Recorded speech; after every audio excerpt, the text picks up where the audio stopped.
All right, we back with another one. I've been meaning to do this story for like 2 days now.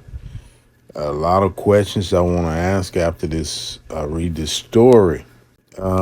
This story comes out of Missouri City, Texas, and I believe that's close to Houston, if I'm correct.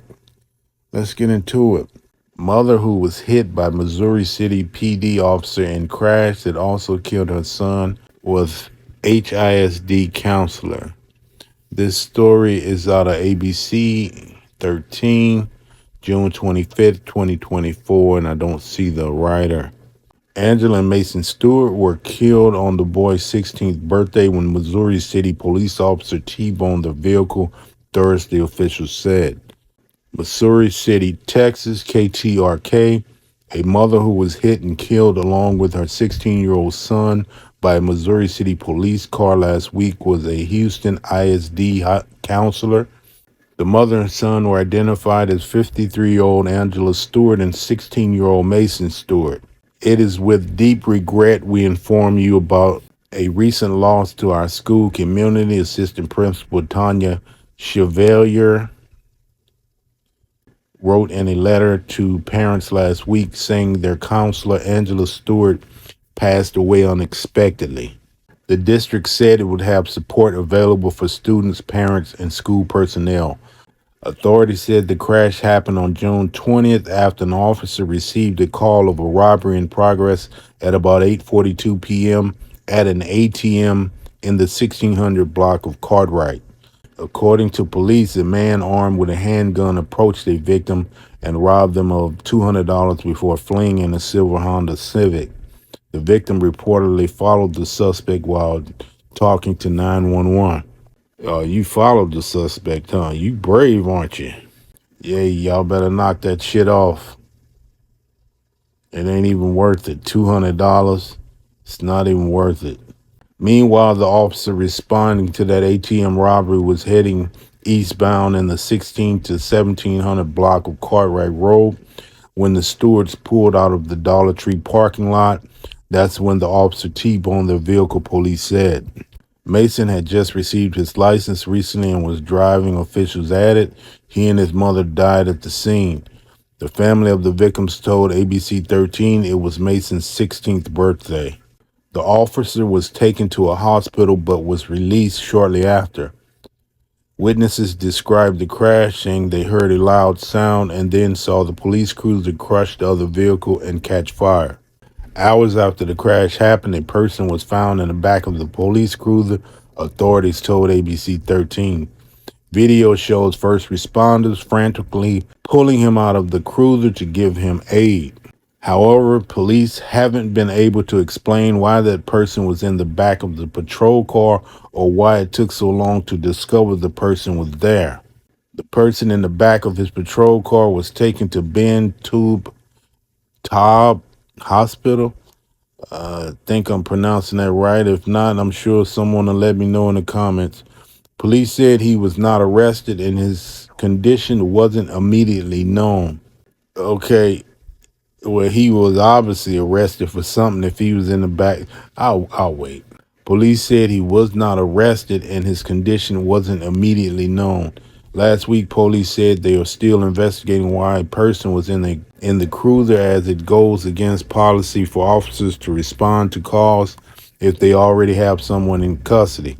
It sounds like they're trying to cover up some shit now. Missouri City Police said the officer has been with the department for just under a year.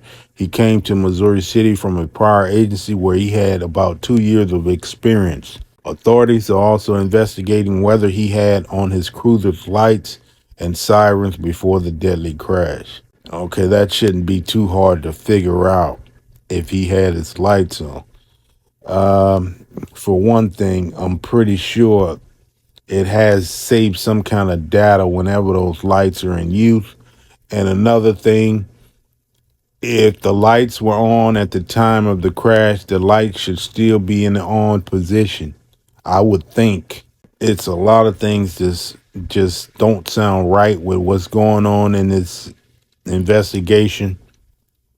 He has someone in the back of his patrol car and he's on a call. You can't do that. Whoever this man is, I'm pretty sure he has a lawyer by now. And what it seems like to me is the police trying to figure out why he's in the back of the cruiser. That's them or trying to weasel their way out of a lawsuit. Now, I'm pretty sure that man was in the back of that cruiser for a reason. So you're going to try to drop everything once you realize this man was in the back of this car hours after that crash. Hours after the crash, you realize he's in the back of the car. What did you do? You left him in there and hope he had died so you wouldn't have to worry about a potential lawsuit. Yeah, this is a terrible story. If it comes out that this officer is lying about something, he needs to be prosecuted. You guys always hear me say about this person needs to be prosecuted, that person needs to be prosecuted. Absolutely. Yeah, this whole story is just terrible. So they don't know if he was speeding in pursuit with his lights on or off. We definitely know he was going fast.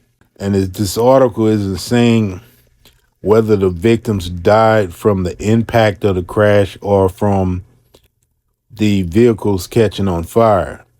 It's just not saying it. It's a big difference if you could say either or, because if they died from the impact, that means he was going extremely fast. Yeah, these police agencies and just the whole way they move, man, it's just something that needs to be done away with. It really does. No reform in it.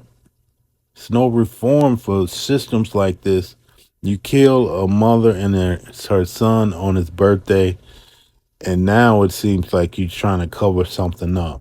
Why was the guy in the back of the car? Why was he in the back of the car so long? Why don't you know if this officer lights was on when he was in pursuit? We're going to keep up with this story, and we're going to find out what's going on with it. And I would definitely do a follow-up. We're going to close it out. Not many details in here, but like I said, I've been wanting to do this story for a couple of days. Hadn't been feeling well, so I took a little break from doing these uploads. I do enjoy doing these uploads. I think they're important. You know, I know everybody has certain people they follow and listen to that has different stories. And I try not to do certain stories I see other people do that I watch. So I try to stay away from that. I just think for the listeners out here that we keep a mix of different stories. You know, maybe it's somebody that you listen to not doing this story on their channel, so you can go somewhere else and hear it. That's all. All right, y'all, let me know what you think in the comments, and we will see you on the next one.